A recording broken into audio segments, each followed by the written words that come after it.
tinggalkan pengajian agama. Karena nasabuh hadis riwayat Hakim, Allahu yubghidu kulla alimin bid dunya jahilin bil akhirah.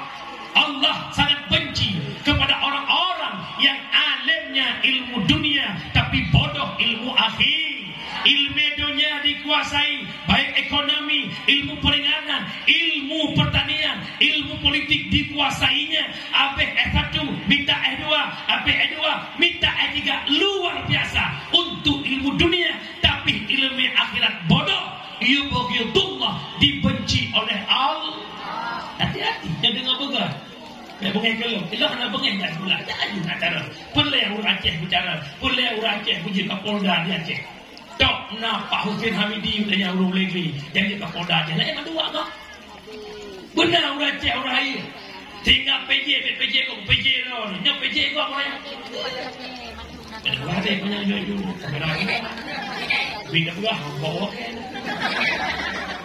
Yang jamun je gua apa gutang gutung gulupung apa dia. Ini ngole urang-urang yang punya wewena. Le urang depu.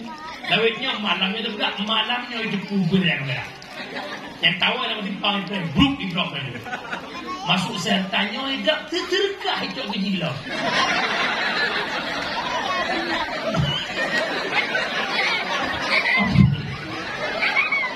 Yang kecil lawetnya goreng yang merah. Atau pernah aku dengar leh apa dia. Jamun itu pun hambun takat dalam mampu kubur.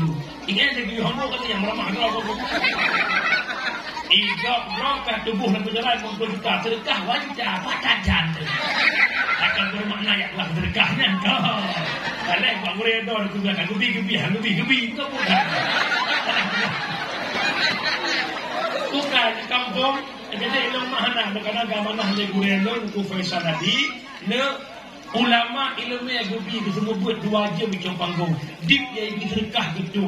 Itanya tunggu dakwah. Ucap panggung bukan mulu wajib. Tapi sedekah kamu jadi ilmu mana? Dip yang alhamdulillah. Ibi kita alhamdulillah muslim kulimeran bi mertu melalui karena sahabat alhamdulillah. Tinggal tempat kita jadi